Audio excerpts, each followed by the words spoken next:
in Edmonton, Canada. I would be talking about how do we take the results from the laboratory to policy development, and kind of where is the gap, and I'd also discuss an example of how we have done this, not specifically to bioenergy, but this could be applicable to bioenergy, and how the results from the lab could be used, and it has been practically used now in development of policy. So to start with, I'd like to think, if you think about the drivers for development of biomass-based industry in Canada,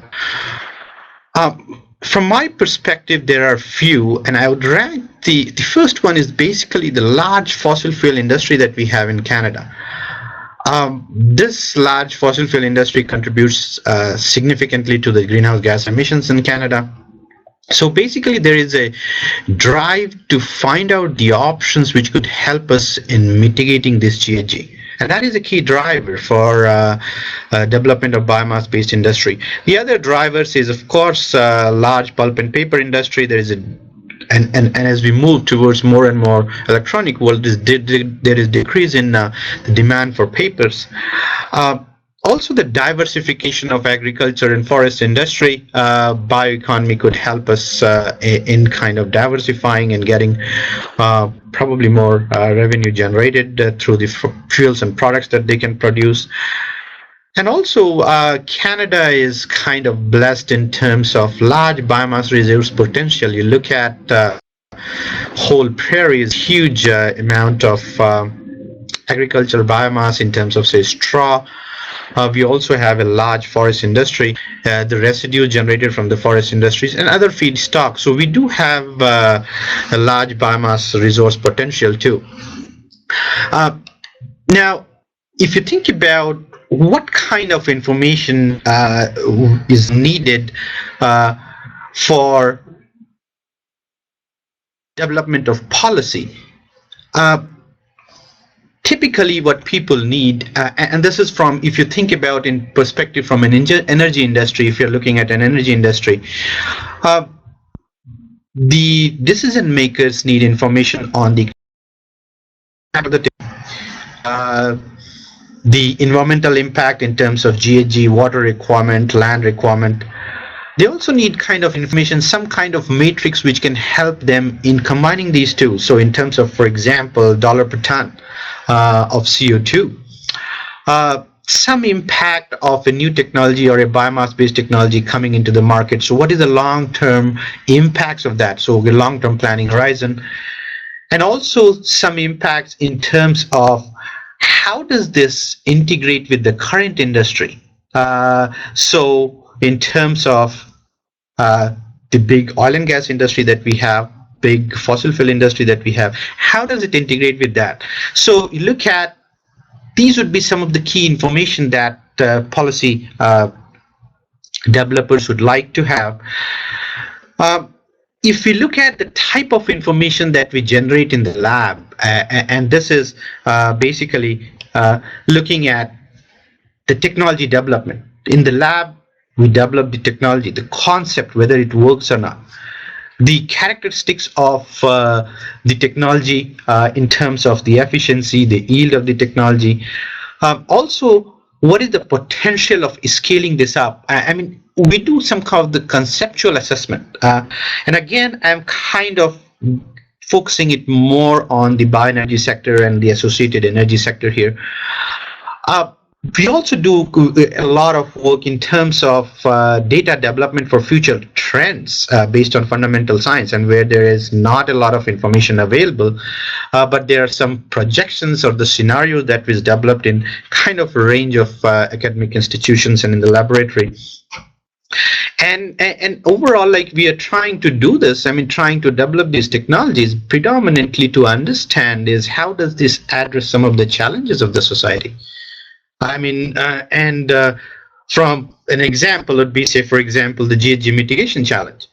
So the laboratory develops a lot of data and the fundamental science which can be used and which should be used basically to basically make these policies or develop policies. But these datas are not enough. I mean, you find that there is bioenergy laboratory where there's a lot of data available, and this laboratory, not only the experimental setting, but a lot of modeling and so on.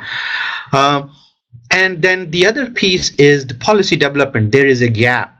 There needs to be a kind of bridge which could be built into it. How do we transform the information from these laboratories in forms where it could be used by the policy developer? And that's the key and a big challenge. How do we remove this gap?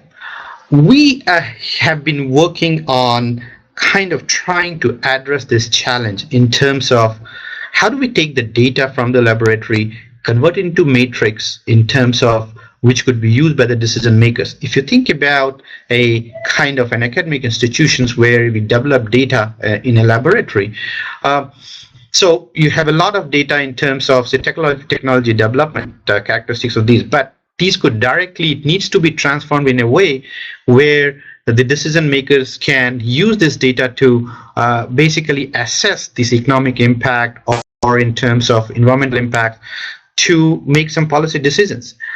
And I'll basically explain an example of some of the work that we have done. This is not directly in the bioenergy sector, but this could very well be implemented. The methodology could be very well be implemented for the bioenergy sector.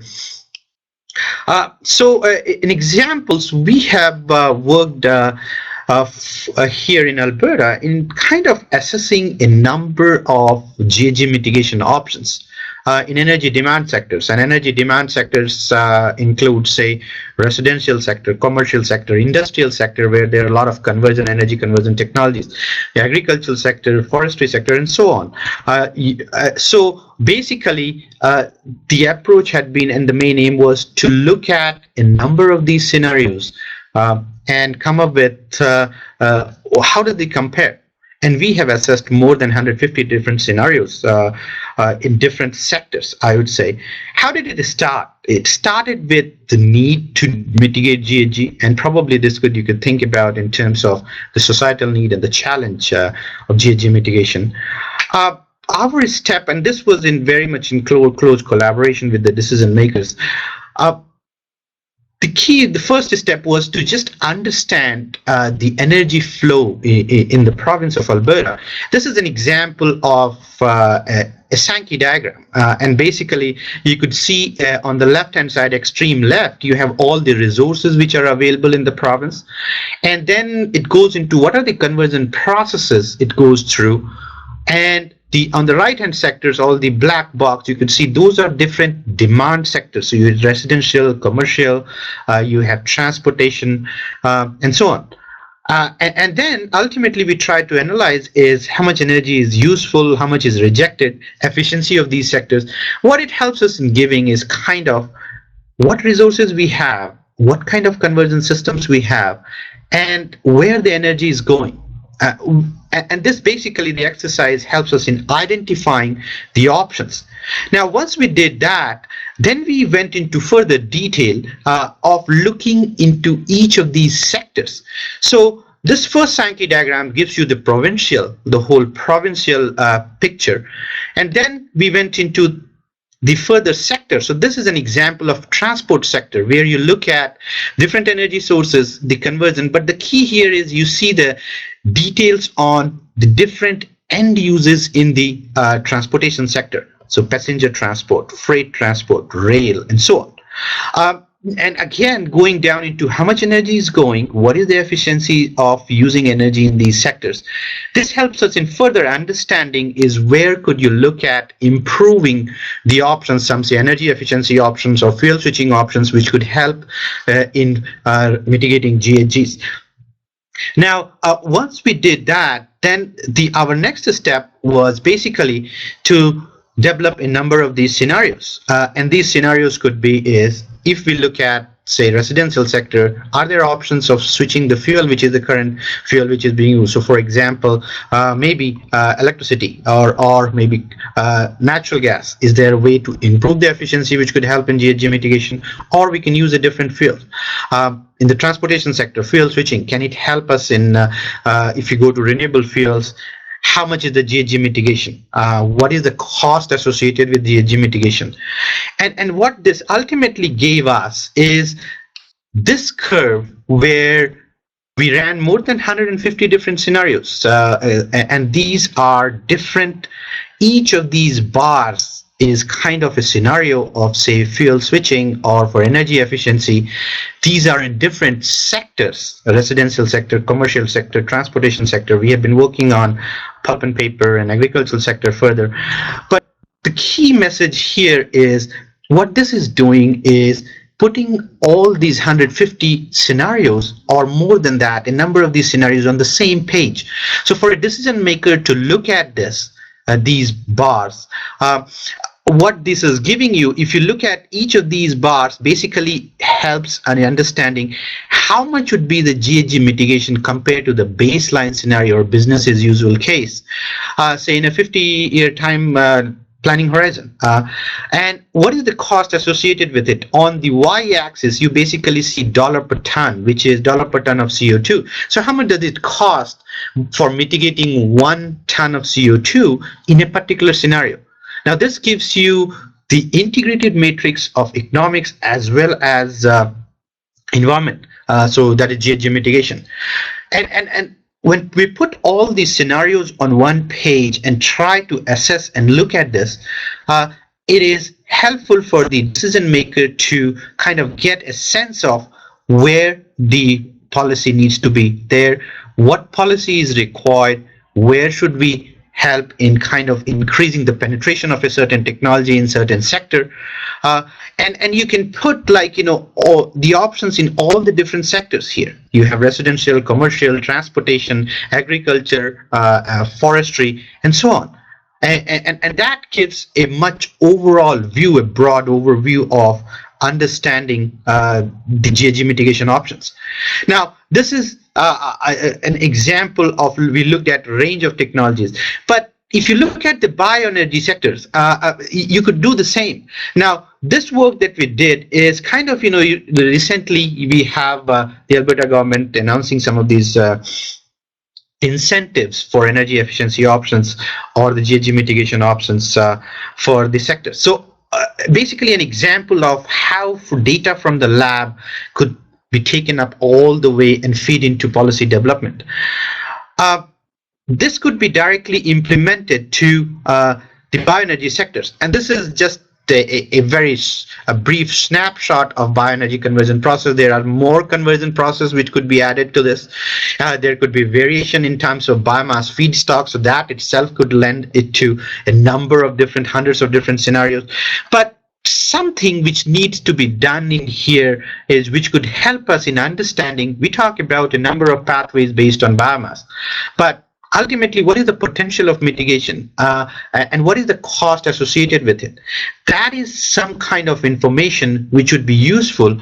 Now, this information was developed, like, you know, the cost curve that I just showed could be used again, put in, and could be compared with the other renewable energy options which you have, and that could help us in putting all these and compare this on the same scale, saying, if we are, the driver is GHG mitigation, what is the best option? Where should the investment be? Where should the policy be more focused on? And that's the kind of key message that I wanted to give here. Now, if we look at the bioenergy options, I mean, the key is the C's theme under Biofuel Net could play a significant role in developing these kinds of scenarios. They could be kind of a interface between the laboratory and the policy developer.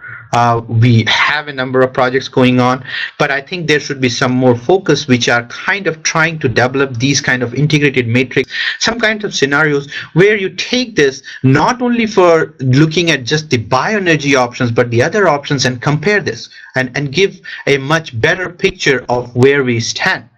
And this is kind of a key message that I wanted to give in terms of how do we take the data from the lab all the way to policy development and help the policymaker. That's what I had to say, and I would like to open the floor for any questions. So I'd be happy to answer any questions.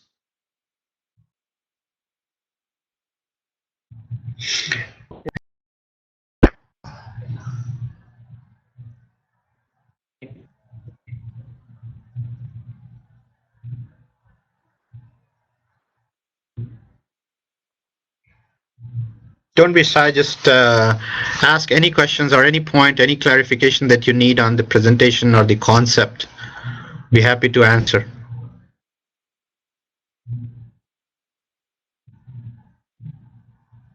For those of you that don't have, this is Guillaume from Bioenergy Canada speaking.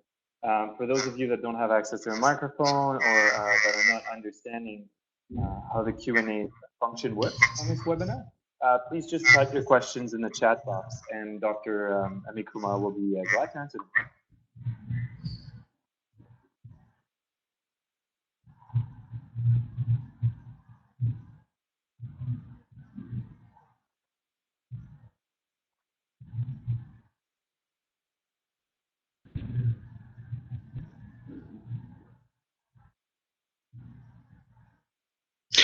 Yes, Kiara. So, very thoughtful question. Actually, we have been all the data and the assessment tool that we have developed. I mean, those are. If you go back and look at, say, we have been using LEAP model quite a lot in developing these scenarios and 50 years and 30-year scenarios. The data for those LEAP model, we have detailed data on each of these demand sectors. So it goes down all the way to if you think about, say, residential sector, where the energy is used, so for example, cooking, lighting, heating, and so on. And then it further goes down into the detail where we talk about what kind of equipment is used and what is the energy intensity associated with it. So kilowatt hour, per year per household. Now all these data are basically actual data which is collected by Stats Canada. So we are using those data. Some of the data we have developed on our own, but a lot of data is being taken from those sources which are actual energy consumption, and that helps us in developing a kind of the model and the structure which can further be used in assessing these scenarios. And that's the kind of key here, is that you're getting these data from source where these are actual consumptions, some reliable source. We have also validated our model, I mean, going all the way back to 15-20 years, the energy consumption patterns in Canada. So definitely, I mean, these models could be validated. Some challenges you might have where there is a new technology coming up, but that's the role that academia plays in kind of putting some projections or some using some fundamental science, developing some data which could be relevant to a certain technology, and you can use that in projecting these. Does that answer your question, Kara?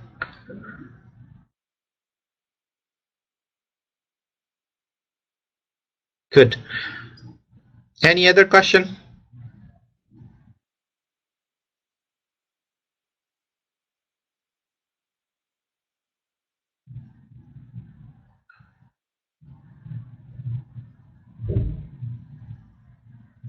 Anybody?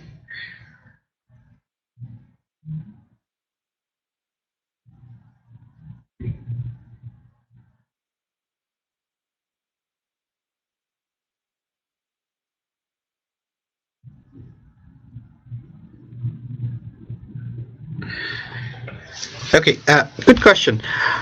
See, the model that we have, you'll have to kind of see what type of model that we have developed. LEAP model is kind of a little bit different than GHG Genius or GREET model. GHG Genius or GREET models are life cycle assessment models where you look at the life cycle emissions for each of these different pathways of conversion. Probably it's fossil fuel or bioenergy options. LEAP model is more of an energy forecasting and planning model, I would say, and it takes into account your whole sector where we are looking at. So I described a little bit on times of the demand sector. So we have detailed data for each of these demand sectors. This goes into further detail into supply sector too, where we have all the supply modules built into it. So for example, a coal power plant or electricity generation module, each and every power plant in Alberta is built into it. What kind of emissions, what kind of capacity, and the characteristics of those. Now, so basically, you're looking at it from two different perspectives. The emission factors that we take from the LEAP model has been used, and probably there is a wide audience which have been kind of using this. This has been also used by many ministries and IPCC in terms of they have developed these emission factors which have been used by IPCC. And in fact, a number of tiers of different ministries. There are a number tiers of emission factors.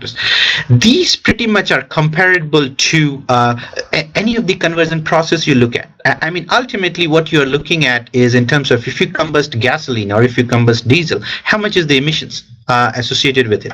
Those kinds of databases are built into the LEAP model. We have also developed some of our databases.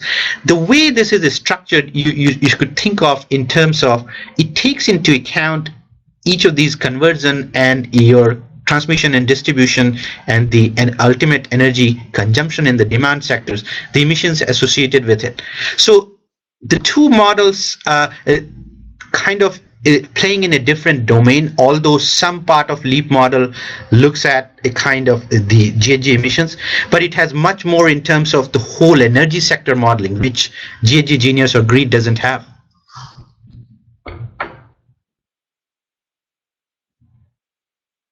Does that address your question, John?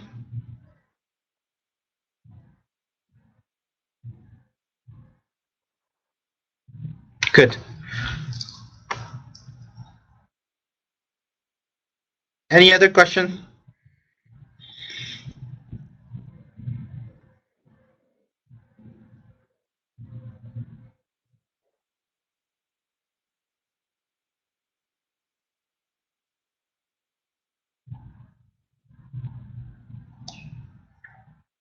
Are there any other questions at this time? Ian, I saw that you were maybe typing something. Okay.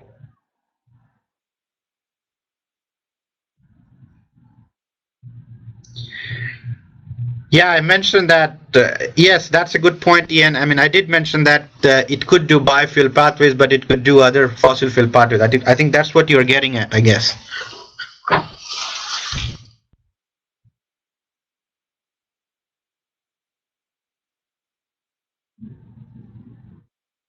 Yeah, okay, good.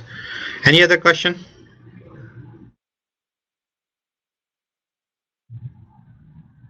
Going once, going twice. Very good. Okay, so from Biofuel Canada, we'd like to thank Dr. Amit Kumar for presenting today and Kiara for helping to organize.